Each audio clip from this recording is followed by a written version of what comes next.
Dear students, rural development कर रहे थे, ग्रामीण विकास। तो इसके बाद नेक्स्ट करते हैं। नेक्स्ट हमारे पास क्या हो सकता है। लास्ट डे में अगर देखें, लास्ट डे में मैंने आपको बताए थे जो सोर्सेज हैं, सोर्सेज ऑफ एग्रीकल्चरल क्रेडिट, कि कृषि के लिए साख कहाँ से उपलब्ध हो सकती है, कृषि के लिए उधार कहाँ से मिल सकता है। तो नेक्स्ट देखेंगे एग्रीकल्चरल मार्केटिंग। इसे कहा जाता है कृषि विपणन कहा जाता है इसे। अब कृषि विपणन क्या है? कृषि विपणन एक प्रोसेस है, एक प्रक्रिया है जो क्या करती है। कृषि विपणन दोनों की, प्रोड्यूसर एक तो है आपके पास और एक आपके पास कंज्यूमर है, दोनों का ध्यान रखती है।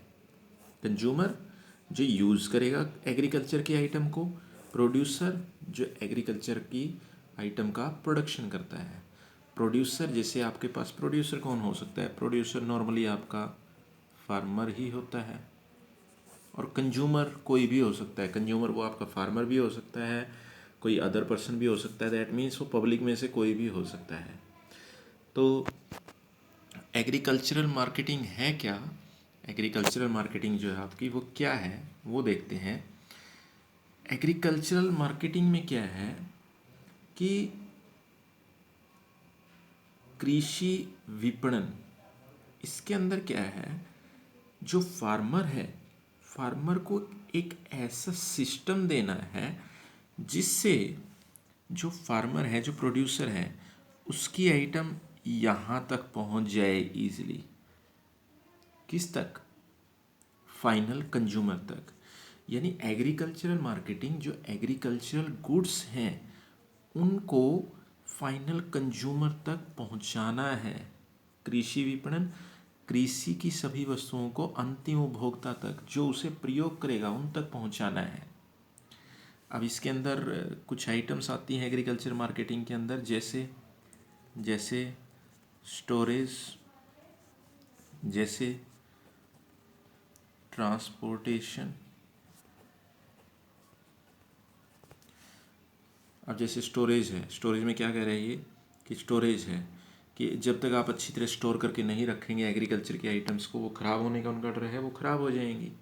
ट्रांसपोर्टेशन, अब आज आपने यहाँ पर कोई भी आइटम, आज आपने प्रोडक्शन यहाँ पर किया है, प्रोड्यूसर ने, जो फार्मर है उसने प्रोडक्शन यहाँ पर किया है। यहाँ पर मीन्स सपोज करो वो कैथल में प्रोडक्शन करता है, वो आइटम यूज़ हो रही है आपकी लुधियाना पंजाब में, तो वहाँ तक कैसे जाए? वहाँ तक इसके थ्रू जाएगी, ट्रांसपोर्टेशन के थ्रू।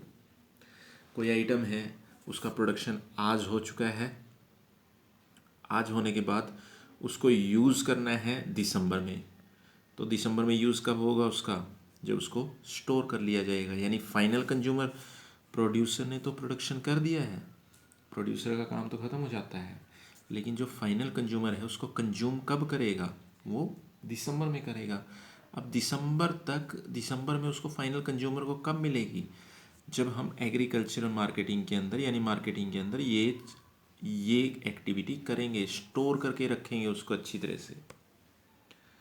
तो ये कहता है कि रिक्वायरमेंट क्या क्या है एग्रीकल्चर प्रोडक्शन में, क्या क्या चीज़ें होनी ज़रूरी हैं। भारत के अंदर अगर देखें, एक विपणन प्रणाली की ज़रूरत है, यानी एक मार्केटिंग सिस्टम की ज़रूरत है, यानी एक ऐसे सिस्टम की ज़रूरत है कि जो फार्मर है, फार्मर को उसका जो भी वो प्रोडक्शन करता है उसका प्राइस अच्छी तरह से मिल जाए, उसकी आइटम भी फाइनल कंज्यूमर तक पहुंच जाए। यही तो एग्रीकल्चरल मार्केटिंग है।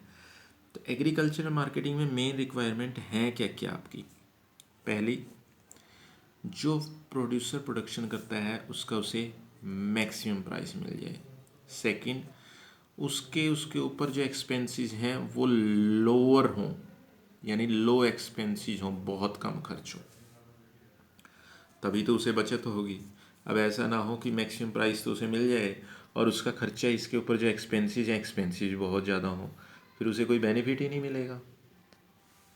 इकोनॉमिकल ट्रांसपोर्टेशन सर्विसेज, ये कहता है कि मार्केट में सेल करने के लिए जब प्रोड्यूसर, यानी कि जो फार्मर अपनी आइटम्स को लेकर जाए, तो जो ट्रांसपोर्टेशन सर्विसेज हैं वो भी उसके लिए इकोनॉमिकल हों। इकोनॉमिकल कब हो सकती हैं?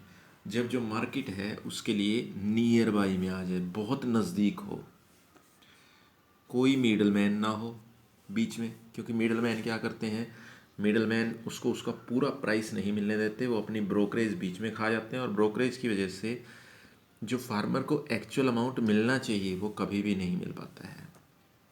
रिसीविंग इंफॉर्मेशन, जो फार्मर है उनको सारी इन्फॉर्मेशन मिलती रहे अप टू डेट। जैसे जैसे अब की बार जो प्राइस है वो क्या दे रही है गवर्नमेंट, गवर्नमेंट क्या पे कर रही है गेहूं के लिए। जैसे गेहूं की फसल अगर देखें, करंटली गेहूं की फसल है मार्केट में, तो गवर्नमेंट इसके लिए क्या पे कर रही है। तो ये सारी चीज़ें जब होंगी तब उसे कहा जाएगा कि एग्रीकल्चरल मार्केटिंग आपकी वास्तव में जो एग्रीकल्चर मार्केटिंग सिस्टम है वो अप्लाई हो गया है प्रोड्यूसर के लिए। तो ये बेनिफिशियल दोनों के लिए है, प्रोड्यूसर के लिए भी प्लस कंज्यूमर के लिए भी। उसके बाद अगर देखें, इन्हीं चीज़ों को ध्यान रखते हुए गवर्नमेंट ने कुछ ऐसे स्टेप भी उठाए हैं कि गवर्नमेंट ने ये जो सारी चीज़ें हैं ये कहीं ना कहीं अप्लाई करने की कोशिश की है। कैसे? जैसे अगर देखा जाए, गवर्नमेंट क्या कर रही है, जो मार्केट है, मार्केट सारी की सारी लगभग अगर देखें नियर बाई बना दी गई है, नज़दीक बना दी गई है, और मीडियोकर जो है मीडियोकर उसमें से ख़त्म कर दिए गए हैं। नियर बाई बना दी गई हैं किस लिए? ताकि जो ट्रांसपोर्टेशन कॉस्ट हैं वो बहुत लो रहे, ट्रांसपोर्टेशन कॉस्ट। सेकंड, ग्रेडिंग की गई है। ग्रेडिंग मीन्स क्वालिटी चेक की जाती है, उसके अकॉर्डिंग ग्रेड दिया जाता है कि आपका जो प्रोडक्शन है फार्मर के लिए, कि आपका जो प्रोडक्शन है उसकी ग्रेडिंग की जाती है, उसके स्टैंडर्डाइजेशन किया जाता है, उसकी क्वालिटी चेक की जाती है कि आपकी क्वालिटी ये है, आपकी क्वालिटी ए लेवल की है, बी लेवल की है, सी लेवल की है, उसके अकॉर्डिंग उसे पेमेंट की जाती है। थर्ड वन अगर देखें, एफसीआई के बारे में सभी जानते हैं, फूड कॉरपोरेशन ऑफ इंडिया। जो स्टोरेज की बात हम कर रहे थे, स्टोर करना पड़ता है, तो एफसीआई फार्मर के लिए ये काम कर रही है। एफसीआई अपने यहाँ स्टोर करके रखती है, जब भी कोई रिक्वायरमेंट होती है तो उस टाइम पर एफसीआई से उन आइटम्स को, उन गुड्स को निकाला जा सकता है। Railway and road services, government अगर देखें, आपने अगर कभी चेक किया हो, गवर्नमेंट ने रोड सर्विसेज बहुत बेटर कर दी हैं पहले से। हर विलेज को सिटी के साथ रोड से अटैच कर दिया है ताकि फार्मर जब अपना प्रोडक्शन है वो इजीली ले जाकर आपका मार्केट में सेल कर सके। रेलवे अगर देखें, रेलवे कनेक्टेड है हर जगह से। तो जो ट्रांसपोर्टेशन की एफसीआई स्टोरेज की फैसिलिटी दे रहा है, ये आपके ट्रांसपोर्टेशन की फैसिलिटी दे रहे हैं कि कोई भी आइटम कहीं भी पहुंच सकती है। अब कुछ आइटम्स ऐसी होती हैं जो किसी बहुत ज़्यादा दूरस्थ क्षेत्र में, डिस्टेंट एरियाज़ में जिनका प्रोडक्शन होता है, तो वो यहाँ तक ईजिली पहुँच सकती हैं रेलवे के थ्रू। उसके बाद अगर देखें, जो प्राइस इंफॉर्मेशन है, गवर्नमेंट क्या कर रही है, प्राइस इंफॉर्मेशन, वही बात कर रहे थे ना हम, रिसीविंग इंफॉर्मेशन की इंफॉर्मेशन मिलनी चाहिए, तो गवर्नमेंट क्या कर रही है, प्राइस की इंफॉर्मेशन पहुंचा रही है। किसके पास? प्राइस की इंफॉर्मेशन पहुंचा रही है गवर्नमेंट, किसके पास? वो पहुंचा रही है जो फार्मर्स हैं, फार्मर्स के पास।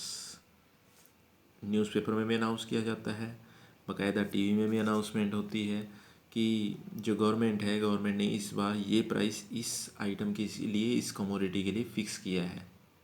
तो प्राइस की इन्फॉर्मेशन ईजिली उन तक पहुंच जाती है। तो सारे अगर देखें, जितनी जितनी आपकी एग्रीकल्चर मार्केटिंग के लिए जितनी एक्टिविटी होनी चाहिए, उनमें गवर्नमेंट बहुत ज़्यादा एफर्ट कर रही है कि उन सभी को पूरा किया जा सके। तभी जाकर जो एग्रीकल्चरल मार्केटिंग है उसका कंसेप्ट पूरा हो पाएगा। क्योंकि एग्रीकल्चरल मार्केटिंग क्या कहती है कि जो प्रोडक्शन है वो आपका प्रोड्यूसर से फाइनल कंज्यूमर तक भी पहुंचना चाहिए, सही मात्रा में पहुंचना चाहिए, प्लस जो प्रोड्यूसर है प्रोड्यूसर को भी सही प्राइस मिलना चाहिए, क्योंकि अगर प्रोड्यूसर को इस बार सही प्राइस नहीं मिलेगा तो नेक्स्ट टाइम के लिए वो फिर टर्न हो जाएगा। टर्न होने का मीनिंग है कि हो सकता है वो नेक्स्ट टाइम इतने एफर्ट ना करे, क्योंकि जब उसे प्राइस ही नहीं मिलेगा, जब उसे कुछ मार्जिन ही नहीं निकलेगा, तो नेक्स्ट टाइम वो फिर प्रोडक्शन किसी दूसरी आइटम का करने के बारे में भी सोच सकता है। तो ये था हमारा एग्रीकल्चर मार्केटिंग। नेक्स्ट डे में करेंगे।